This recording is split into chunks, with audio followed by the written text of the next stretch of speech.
नमस्कार मित्रांनो, welcome to S class education.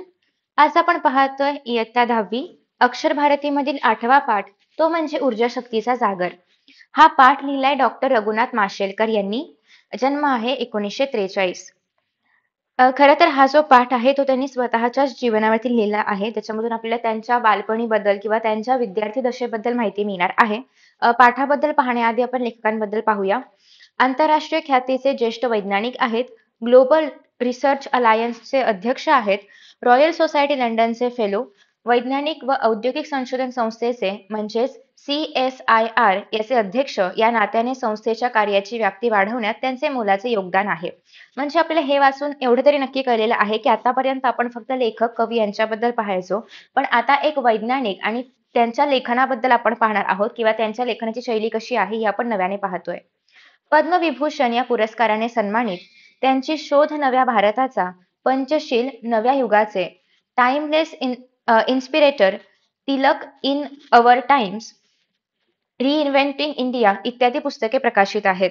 भारतातील मूलभूत प्रश्न सोडवण्यासाठी बौद्धिक क्षमतेच्या आधारे ज्ञानाचे अर्थपूर्ण नियोजन करणारे डॉक्टर रघुनाथ माशेलकर हे आघाडीचे भारतीय शास्त्रज्ञ आहेत. खरं तर त्यांनी जी काही पुस्तकं लिहिलेली आहेत ती पण सगळीच वैज्ञानिक कथा किंवा विज्ञानाकडे जाणारी असलेली आहेत. प्रचंड कष्ट करण्याची वृत्ती, सकारात्मकता, शिस्त, संशोधन वृत्ती, नेतृत्व गुण व प्रखर देशनिष्ठा हे या व्यक्तिमत्वाचे किंवा हे त्यांच्या व्यक्तिमत्वाचे विलोभनीय पैलू आहेत. अगेन आपण जर सगळी नावं पाहिली किंवा त्यांचे लेख पाहिले तर हे नक्कीच लक्षात येतंय की इंडियाला वैज्ञानिक क्षेत्रामध्ये कुठेतरी पुढे घेऊन जायचं आहे किंवा इंडिया विज्ञान या सगळ्या गोष्टींबद्दलच त्यांचं लिखाण आहे. आता या पाठामधून आपण त्यांच्या विद्यार्थी दशेमधील आठवणी त्यांनी सांगितलेल्या आहेत त्या बघणार आहोत. लहानपणीच पित्याचे छत्र हरपलेल्या माशेलकरांना त्यांच्या आईने अत्यंत प्रतिकूल परिस्थितीमध्ये जिद्दीने शिक्षण घेण्यासाठी कसे प्रवृत्त केले हे सगळं आपल्याला या पाठामध्ये पाहायचंय. एकूणच हा पाठ खूप जास्त मोटिवेशनल आणि इन्स्पायरिंग असणार आहे. So let us start. शाळा आणि शिक्षक असा विषय निघाला की मला माझी मुंबईतील शाळा आणि शालेय जीवनातील शिक्षकांची आठवण येते. गिरगावातील युनियन हायस्कूल आणि माझ्या शाळकरी वयामध्ये आपुलकीने संस्कार करणारे Bhave sir, Joshi sir, Shirke sir या साऱ्यांचे माझ्यावर फार मोठे ऋण आहेत. ऋण म्हणजे काय, उपकार म्हणू शकतो आपण, कारण विद्यार्थी दशेमध्ये या शिक्षकांनी त्यांना मदत केली असणार आहे, त्याच्यामुळे ते असे म्हणतात. पण त्याच वेळी हेही सांगितलं पाहिजे की या शाळेशी आणि या संस्कार देणाऱ्या शिक्षकांशी माझा जो संपर्क आला तो जिच्यामुळे आला ती माझी परमप्रिय आई आणि माझे मामा यांचे ऋण मी कसे व्यक्त करणार. खरं तर आपण जेव्हा घडत असतो तेव्हा आपल्या जडणघडणाच्या मागे आपले शिक्षक, आई वडील, आपल्या घरामधले इतर सदस्य या सगळ्यांचा फार मोलाचा वाटा असतो. कारण जेव्हा एखादं मूल घडतं तेव्हा त्याच्यावरती संस्कार करणं, त्याला योग्य शिक्षण देणं, कारण तेच मूल पुढे जाऊन या भारताचं भविष्य बनणार असतं आणि त्यामुळे त्याला त्याप्रमाणे घडवणं यासाठी प्रत्येकच जण आपापल्या परीने प्रयत्न करत असतो आणि खरंच त्या सर्वांचेच आपल्यावरती प्रचंड ऋण असतात. आणि मग तेच लेखकांना इथून मांडायचं आहे की सगळे शिक्षक, माझ्या घरातले लोक, स्पेसिफिकली त्यांची आई, या सगळ्या लोकांचं ऋण मी कसं काय व्यक्त करणार. आई हीच प्रत्येक मुलाची पहिली शिक्षक असते आणि माझ्या बाबतीत तर आई ही माझी केवळ शिक्षक नव्हती तर माझे सर्वस्व होती. खरं तर आपणही आईला आपला पहिला गुरु मानतो, कारण जेव्हा सुरुवातीला, अर्थात आपण जेव्हा अगदी तान्ह मूल असतो तेव्हापासून आईच आपल्याला सगळं काही शिकवत असते. आई आणि वडील आपल्याला सगळं काही शिकवत असतात आणि जसं आपण मोठे होऊ त्याप्रमाणे आपण शाळेत गेल्यानंतर मग शाळेतले शिक्षक आपल्यावरती चांगले संस्कार करतात, आपल्याला आपल्या आयुष्यासाठी एक नवीन दिशा दाखवतात, मार्गदर्शन करतात. सर्वस्व म्हणजे काय, सगळं काही, आयुष्य वगैरे असं आपण म्हणू शकतो की ज्याला आपण आपल्या आयुष्याच्याही वर असं काहीतरी मानू शकतो, अशी व्यक्ती म्हणजे आई. आमचे मूळ गाव दक्षिण गोव्यातील माशेल आणि म्हणूनच त्यांचं आडनाव जर तुम्ही पाहिलं तर ते कसं आहे, माशेलकर. म्हणजे ज्या गावाचे आपण मूळ स्थायिक असतो, कधी कधी त्याच गावाचं नाव आपलं आडनाव बनतं. सो त्या गावातले म्हणून माशेलकर. माझे बालपण तिथेच गेले. माझे मामाही याच गावातले. तिथल्या एका मैदानावर खेळल्याच्या आणि पिंपळकट्ट्यावर बसून निवांतपणे अनुभवल्याच्या पुसटशा आठवणी माझ्या मनामध्ये अधूनमधून वाऱ्यासारख्या किंवा वाऱ्याच्या लहरीसारख्या येत असतात. आता अर्थात आपलं बालपण ज्या गावात गेलं आहे, ज्या ठिकाणी गेलं आहे, त्याच्याबद्दल अनेक आठवणी आपल्या मनामध्ये असतात. पुसटशा यासाठी म्हटलं असेल कारण ते खूप लहानपणीचं आहे, सो त्यांना क्लिअरली तितकं काही आठवत नाहीये की असंच घडलं असेल, तसंच घडलं असेल, पण त्यांना काही काही बारीक सारीक गोष्टी त्याच्यामधल्या आठवत आहेत. आणि वाऱ्याच्या लहरीसारख्या येतात म्हणजे काय, की कधी पण त्या ठिकाणी गेलं की असं वाटतं की अरे इथे मी असं केलं होतं, अरे तिथे मी तसं केलं होतं. सो आपण त्याला म्हणू शकतो की हळूवार येऊन जातात मनामध्ये त्या आठवणी. माझ्या वयाच्या 6व्या वर्षी माझे वडील वारले आणि आम्हाला उदरनिर्वाहासाठी आमचे माशेल गाव सोडावे लागले. उदरनिर्वाहासाठी म्हणजे अर्थात खर्च भागवण्यासाठी, पोटापाण्यासाठी किंवा आपण म्हणूया 2 वेळेचे जेवण बघण्यासाठी वगैरे. मी आणि माझी आई मुंबईमध्ये पोहोचलो. गिर गावातल्या खेतवाडीतील देशमुख गल्लीमध्ये मालती निवासातील पहिल्या माळ्यावर छोट्याशा खोल्यांमध्ये आम्ही मायलेक राहत होतो. सो जे मुंबईमधले वगैरे आहेत त्यांना हे माहिती असेल गिरगावामध्ये खेतवाडी वगैरे आहे. तिथला गणपती सुद्धा नवसाला पावणारा किंवा फेमस आहे. फेमस नाही म्हणू शकत आपण गणपतीला, पण ठीक आहे. म्हणजे भाविक खूप भक्तीने किंवा खूप मोठ्या संख्येने त्या ठिकाणी येतात. सो नेक्स्ट आहे आर्थिक परिस्थिती पूर्णपणे खालावलेली, दारिद्र्याशी संघर्ष करणारी माझी अल्पशिक्षित आई आणि शिक्षणासाठी आसुसलेला पण कोणतीच फी भरणं शक्य नसल्याने शाळेत कसा जाऊ असे प्रश्नचिन्ह घेऊन वावरणारा मी. त्यावेळेचं वातावरण हे काहीसं असं होतं. म्हणजे अर्थातच वडील नसल्यामुळे कदाचित आपण असं म्हणू शकतो की जो एक कमवणारा भक्कम आधार आहे तो कदाचित नव्हता. पण आई मात्र खमकी होती आणि आई त्यांना वाढवण्यासाठी, त्यांना शिक्षित करण्यासाठी किंवा त्यांना शिक्षण घेण्यासाठी प्रोत्साहन देत होती. पण खरं तर घरात पैसे नसल्यामुळे, फी भरण्यासाठी पैसे नसल्यामुळे शाळेत कसं जायचं, कसं शिकायचं हा प्रश्न त्यांच्यासमोर होता. पण माझ्या आईने धीर सोडला नाही. ती खचली नाही. वेळोवेळी वेगवेगळी कष्टाची कामं ती करत होती. त्यातच माशेलहून मुंबईमध्ये आलेले माझे मामा देखील मदतीसाठी होते.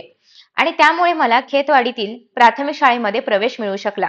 आणि त्यांची आई प्रचंड जिद्दी आहे. ॲक्चुअली ह्या प्रत्येक ओळींमधून आपल्याला त्या व्यक्तीबद्दल एक-एक गुण कळत जातो. जसे की फॉर एक्झाम्पल लेखकांची शाळेमध्ये शिकण्याची वृत्ती आहे किंवा ती जिद्द आहे आणि आईची त्यांना शिकवण्याची जिद्द आहे. सो तुम्हाला असे पण प्रश्न येऊ शकतात, की एखादी ओळ किंवा एखादं वाक्य दिलं असेल आणि याच्यामधून या व्यक्तीचा कुठला गुण दिसून येतो तो ओळखा वगैरे. सो त्यासाठी हे महत्त्वाचं आहे. आणि नेक्स्ट आहे की ही शाळा महानगरपालिकेची होती. अर्थात शाळा महानगरपालिकेची आहे यासाठी मेन्शन केले कारण त्याची फीज कमी असणार आहे किंवा कधी-कधी असं पण होतं की स्कॉलरशिप्स वगैरे पण मिळतात. सो माझ्याप्रमाणेच शाळेची ही परिस्थिती बेताची होती. आणि इव्हन त्या काळामध्ये जर आपण पाहायचं म्हटलं तर जे पण गव्हर्नमेंट स्कूल्स आहेत किंवा ते जे काही शाळा, एकूण इमारत किंवा सोयी-सुविधा वगैरे असलं काही चांगलं नसायचं त्या काळामध्ये. सो त्याच्यामुळे त्यांनी असं म्हटलं की बेताचीच म्हणजे काय इतकी फारशी चांगली किंवा चांगलेच बेंच आहेत किंवा अगदी फॅन-बिन सगळं मिळतंय वगैरे असं इतकं सुखकर सुविधा काही त्या काळामध्ये नाही मिळायच्या. पण इथले शिक्षक मात्र मनाने खूप श्रीमंत होते. पायात चप्पलही घालायला नव्हती आणि अशा परिस्थितीमध्ये माझी शाळा सुरू झाली. म्हणजे आपण याच्यावरून अंदाज लावू शकतो की अत्यंत गरीब परिस्थिती आहे. पण त्यांची शिकण्याची जिद्द किंवा इच्छा इतकी मोठी आहे की ते त्याच्यामधूनही बाहेर पडले आणि त्यांनी शिक्षणाला सुरुवात केली. वयाच्या 12व्या वर्षापर्यंत मला अनवाणीच राहावं लागलं. शालेय शिक्षण पूर्ण केल्यानंतर जेव्हा हायस्कूलमध्ये प्रवेश घेण्याची वेळ आली त्यावेळी तर एक आणखी मोठं संकट समोर आलं. त्यावेळची हायस्कूलची प्रवेश फी ₹21 होती. अर्थात आत्ता आपल्याला ₹21 तितके मोठे नसतील वाटत, पण त्या काळामध्ये पैसे खूप कमी असल्यामुळे किंवा एकंदरीतच त्या काळामध्ये सगळ्यांसाठीच पैशाची व्हॅल्यू खूप मोठी होती किंवा खूप जास्त होती. पण आमच्याजवळ एवढे पैसे कुठून येणार? प्रवेश फी भरणे शक्य नसल्यामुळे आता माझे शिक्षण थांबणार असे वाटू लागले. पण माझ्या आईने धीर सोडला नाही. आजूबाजूच्या बिऱ्हाडातील म्हणजे कुटुंबातील किंवा घरांमधील कामे करून तिने पैसे जमवण्यास सुरुवात केली. त्याच वेळी तिच्या परिचयातील एक माऊली मदतीला धावली आणि माझ्या प्रवेश फीची व्यवस्था झाली.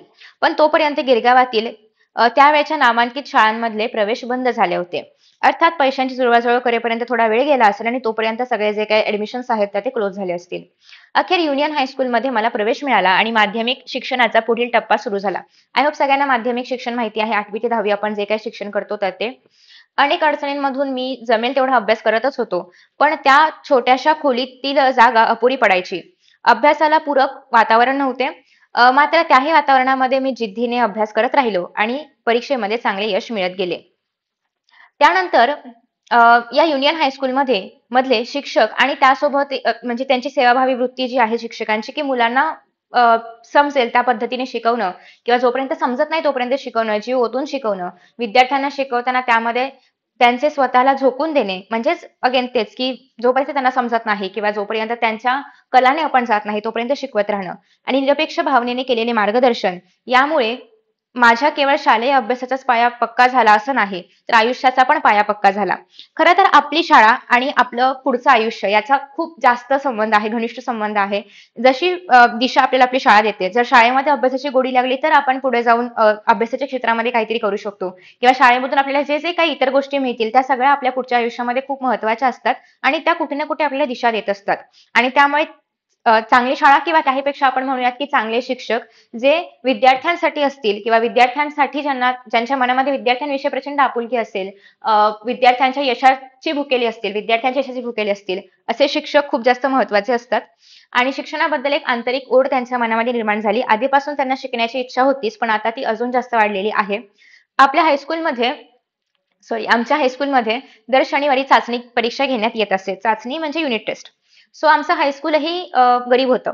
त्यामुळे उत्तरपत्रिका घरून न्यावी लागायची. त्यावेळी तिची किंमत फक्त 3 पैसे असायची.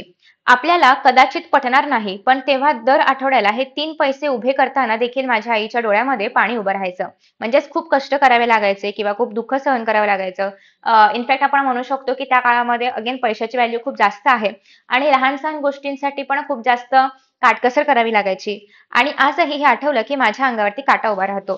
तिने माझ्यासाठी प्रचंड कष्ट घेतले. पडेल ते काम केले. काँग्रेस हाऊस जवळ काही काम मिळणार असं समजल्याने एकदा ती तिकडे गेली. रांगेत उभी राहिली. तशीच ताटकळत म्हणजे खूप वेळ उभी राहिली होती. पण त्यावेळी तिला सांगण्यात आलं की फक्त तिसरी किंवा त्यापेक्षा अधिक शिकलेल्यांनाच काम दिलं जाईल. हे ऐकून अर्थातच ती नाराज झाली. कारण त्यांच्या आईचं शिक्षण तितकं नसावं आणि त्यामुळे ती नाराज झाली. मागं घरी फिरली. आणि त्याच वेळी तिने ठरवलं की मी माझ्या मुलाला खूप शिकवीन. कारण शिक्षणाशिवाय या जगामध्ये मान नाही. आणि अर्थातच प्रत्येक आई-वडिलांची हीच इच्छा असते की आपल्यापेक्षा आपल्या मुलांनी खूप जास्त शिकावं. कारण अर्थातच शिक्षणाचं महत्त्व खूप जास्त आहे. शिक्षणाशिवाय काहीच नाही होऊ शकत आणि ते त्यांना कळलं होतं. तिने प्रत्यक्षात तिने प्रत्यक्षात केलंच तसं.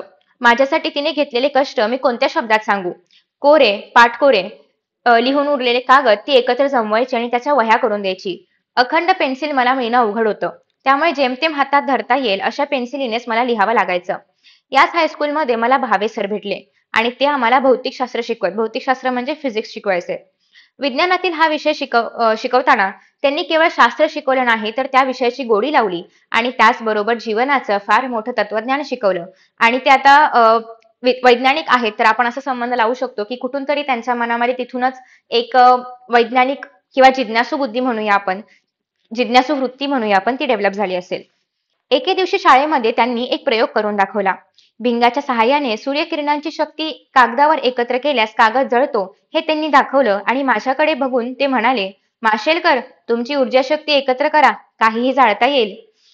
खरं तर हा प्रयोग तुम्ही सगळ्यांनीच लहानपणी केला असेल. एकीकडे मला एकाग्रतेचा मंत्र मिळाला आणि दुसरीकडे विज्ञानही समजलं.